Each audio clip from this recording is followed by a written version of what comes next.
மிக முக்கியமான ஒரு விஷயத்த சொல்றேன், நல்லா கேட்டுக்கோங்க. மிக முக்கியமான விஷயம், வாழ்க்கை பிறப்புங்கிற ஒரு கோட்ல ஆரம்பிக்குதா இல்லையா? அந்த பிறப்புங்கிற கோட்ல ஆரம்பிச்ச மாதிரியே மறுபடியும் மரணம்ங்கிற அதே கோட்ல வந்து முடியும். பிறக்கும் போது எப்படி ஒண்ணும் இல்லாம வந்தானோ அது போல மரணிக்கும் போதும் ஒண்ணுமே இல்லாம எல்லாத்தையும் விட்டுட்டு போயிருவான். அவனுடைய செல்வம், சொத்து, குடும்பம், குழந்தை எல்லாத்தையும் விட்டுட்டு ஒண்ணும் இல்லாம பிறந்தது மாதிரியே போய் சேர்ந்துருவான். அப்ப எதுக்கு இந்த வாழ்க்கை, எதுக்கு இவ்வளவு பெரிய போராட்டம்னு கேட்கக்கூடியவங்களுக்கு இறை தூதர் இந்த 3 செயல்களை நீங்க உலகத்துல வாழும் போதே விதை போடுங்கன்னு சொன்னாங்க. அது பின்னால நீங்க அறுவடை செய்வீங்க, நீங்க மரணிச்சதற்கு பிறகும் உயிரோட வாழ்வீங்க அதன் காரணமான்னு சொன்னாங்க. அந்த 3 விஷயம் என்ன தெரியுமா? முதல் விஷயம், இறைவன் உங்களுக்கு செல்வம்னு ஒண்ணு கொடுப்பான், அது பிறருக்கு இந்த உலகத்திலேயே கொடுத்து உதவுங்க. அதன் மூலமாக ஒருவன் பலன் பெற்றிருந்தால், அதன் மூலமாக இன்னொரு பலன் பெற்றிருந்தால் அந்த தொடர் நன்மை உங்களுக்கு வந்தடையும்னு சொன்னாங்க.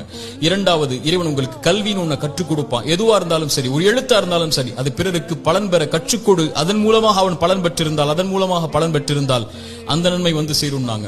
மூன்றாவது, இறைவன் உங்களுக்கு குழந்தை ஒன்று கொடுப்பான். கணவன் மனைவி நோக்கமே அதுதான். அந்த குழந்தையை நல்ல முறையில் வளர்த்தெடுத்து அந்த குழந்தை உங்களுக்காக பிரார்த்தனை செய்யும் அளவிற்கு நீங்கள் வளர்த்திருந்தால் அந்த குழந்தை செய்யக்கூடிய பிரார்த்தனைன்னு சொன்னாங்க. அப்படி நல்ல குழந்தைகளை இந்த பூமியில் இருந்து மரணிப்பதற்கு முன்னதாக வளர்த்தெடுப்பதுன்னு சொன்னாங்க.